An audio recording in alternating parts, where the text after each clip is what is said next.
নমস্কার বন্ধুরা, দিতির রান্নাঘর উইথ ব্লগ চ্যানেলে আপনাদের প্রত্যেককে স্বাগত। দেখুন, আজকে নিয়ে চলে এসেছি সম্পূর্ণ নিরামিষ কচুরলতি। তো আজকের এই নিরামিষ কচুরলতিটা আমি কিভাবে রান্না করলাম চলুন দেখে নিন।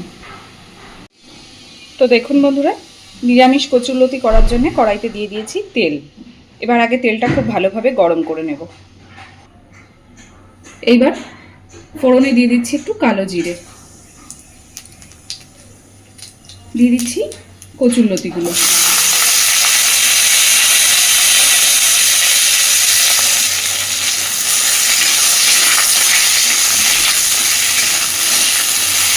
একই সাথে দিয়ে দিচ্ছি কয়েকটা চেরা কাঁচা লঙ্কা।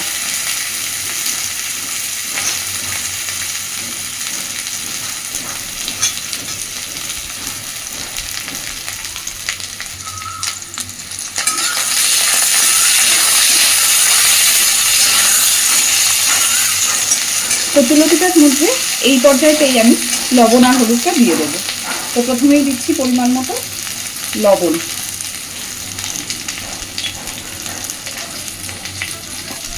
এবার দিচ্ছি হলুদ গুঁড়ো,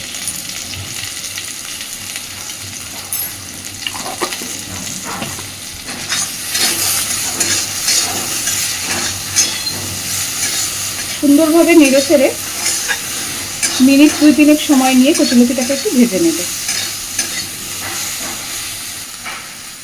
দেখুন, কচুরলতিটাকে আমি বেশ সুন্দরভাবে একটু ভেজে নিয়েছি। ভাজাতেই লতিটা অনেকটা নরম হয়ে গেছে। এইবার এর মধ্যে আমি দিয়ে দিচ্ছি সর্ষে আর তার সাথে সামান্য একটু পোস্ত আমি একসাথে করে বেটে নিয়েছি।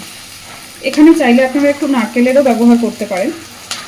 এইবার বেটে রাখা সর্ষে পোস্তটা দিয়ে দিলাম।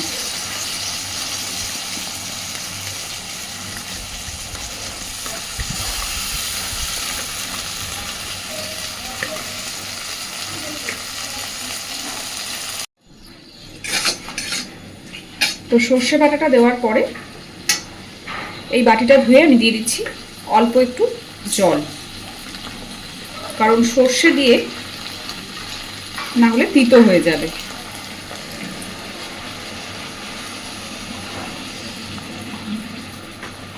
যেহেতু নিরামিষ তরকারি, ওই জন্য দিচ্ছি অল্প কয়েক দানা চিনি।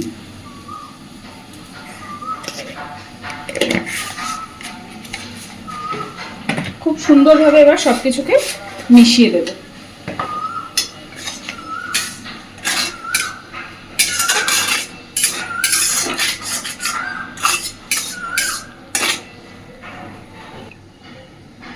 তো আমি দিয়ে দিচ্ছি পরিমাণ মতো জল, কারণ লতিটা ভালোভাবে সিদ্ধ হবে। এইভাবে সর্ষে পোস্ত বাটা দিয়ে কচুরলতি চিংড়ি মাছের সাথেও খুব ভালো লাগে, কিন্তু আজকে আমি এটা সম্পূর্ণ নিরামিষভাবেই করছি। এইভাবে গরম ভাতের সাথে বাড়িতে কচুরলতি বানিয়ে খেয়ে দেখবেন, নিরামিষভাবে খেতে কিন্তু খুব ভালো হয়। তো চলুন এটাকে আগে খুব ভালোভাবে সিদ্ধ করে নেব সব কিছু। তো দেখুন, সুন্দরভাবে লতিটাকে সিদ্ধ করে নিয়েছি, একদম শুকিয়েও এসেছে প্রায়। এই পর্যায়ে আমি এটা যদিও আরেকটু শুকোবে, কিন্তু আমি এই পর্যায়েতেই ওপর থেকে দিয়ে দিচ্ছি একটু কাঁচা সর্ষের তেল।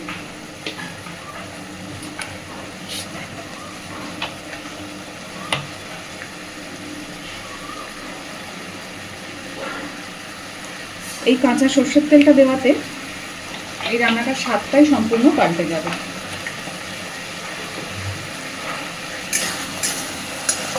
খুব ভালোভাবে সবকিছুকে মিশিয়ে দিলাম।